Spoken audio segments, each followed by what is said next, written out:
Цагдаа дотоодын цэргийн байгууллагаас баяр амралтын өдрүүдэд холбогдуулан иргэдийн аюулгүй байдлыг хангах, болцшгүй эрсдлээс урьдчилан сэргийлэх зорилгоор улсын хэмжээнд 1345 чиглэлд 2385 албаагч өндөржүүлсэн бэлэн байдалтай албан үүргээ хэвийн гүйцэтгэж байгааг танилцуулъя. Цагдаагийн ерхий газрын дарга дотоодын цэргийн хамгаалагчийн тушаалаар цагдаагийн байгууллага өндөржүүлсэн бэлэн байдалд шилжиж ажиллаж байна.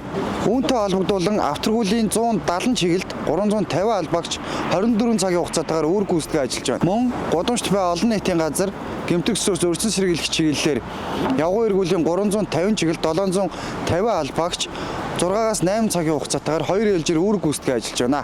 Цагдаагийн байгууллага шинжлэлийн баяртай холбогдуулан өндөржүүлсэн бэлэн байдлын нэгдүгээр зэрэг шилжсэн. Зам хөдөлгөөний аюулгүй байдлыг хангах чиглэлээр Монгол улсын хэмжээнд 600 орчим цэгт 1000 гаруй албаагч нар үүрэг гүйцэтгэн ажиллаж байна. Та бүхэн зам хөдөлгөөнд оролцохдоо анхаарал болгоомжтой зам хөдөлгөөний дөрмөө баримтлан хөдөлгөөндөө соёлтой оролцохыг цагдаагийн байгууллагаас та бүхэндээ уриалж хэлье. Айшлан ирж буй 2026 онд зам хөдөлгөөний дөрмөө баримтлан хөдөлгөөндөө соёлтой биендээ зам тавьж өгч хүлээцтэй байхыг жолооч та бүхэндээ зөвлөе. Аз жаргал эрүүл их сайн сайхан бүхний хүсэн өрөөё. Ер нь бол цагдаагийн албанаас яг ингээд тавьсан тийм объектуудаар цагдаа нар харагдаж байсан.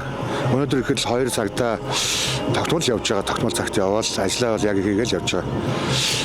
Ер нь тэгээд одоо нийт монголчуудаа хэлгээд баяр ёслолын үеэр тий одоо ингээд баяр ёслолоо гоё тэмдэглээд сайхан зөв зохистой сайхан баярлаад тэгээд одоо эрүүл мэндээ сайхан бодоод энэ хүүтний улиралд тий тэгээд болгоомжтой сайхан баярлаад зөв зохистой баярлаад явж явах зүгээр юм аа.